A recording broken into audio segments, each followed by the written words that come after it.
ಸುಧಾರಿತ ಭೂವೀಕ್ಷಣೆ ಉಪಗ್ರಹ ಕಾರ್ಟೋಸ್ಯಾಟ್ 3 ಮತ್ತು 13 ಯುಎಸ್ ನ್ಯಾನೋ ಸ್ಯಾಟಲೈಟ್ಗಳನ್ನು ಹೊತ್ತೊಯ್ದ ಉಡಾವಣಾ ವಾಹಕ PSLV-C-47 ರಾಕೆಟ್ ಆಂಧ್ರಪ್ರದೇಶದ ಶ್ರೀಹರಿಕೋಟಾದಲ್ಲಿರುವ ಸತೀಶ್ ಧವನ್ ಬಾಹ್ಯಾಕಾಶ ಕೇಂದ್ರದಿಂದ ಇಂದು ಬೆಳಗ್ಗೆ ಯಶಸ್ವಿಯಾಗಿ ಉಡಾವಣೆಗೊಂಡಿದೆ.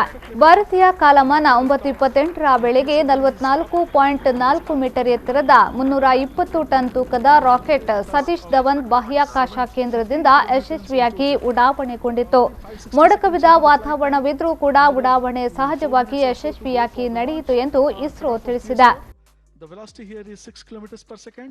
I am extremely happy to declare that PSLV-C-47 precisely injected Cartosat 3 and 13 customer satellites successfully in the desired orbit of 509 kilometers. 1625 KG ತೂಕದ ಕಾರ್ಟೋಸ್ಯಾಟ್ 3 ಸುಧಾರಿತ ಕ್ಷಿಪ್ರ ಉಪಗ್ರಹವಾಗಿದ್ದು ಇದರ ಜೀವಿತಾವಧಿ 5 ವರ್ಷಗಳು. ಭೂಮಿ ಚಿತ್ರಣ ಹಾಗೂ ಮ್ಯಾಪ್ಗೆ ಸಂಬಂಧಿಸಿದ ಕಾರ್ಟೋಸ್ಯಾಟ್ 3 ಸೇರಿದಂತೆ ಅಮೆರಿಕದ 13 ಮೈಕ್ರೋ ಉಪಗ್ರಹಗಳನ್ನು ನಭಕ್ಕೆ ಕಳುಹಿಸಿದೆ.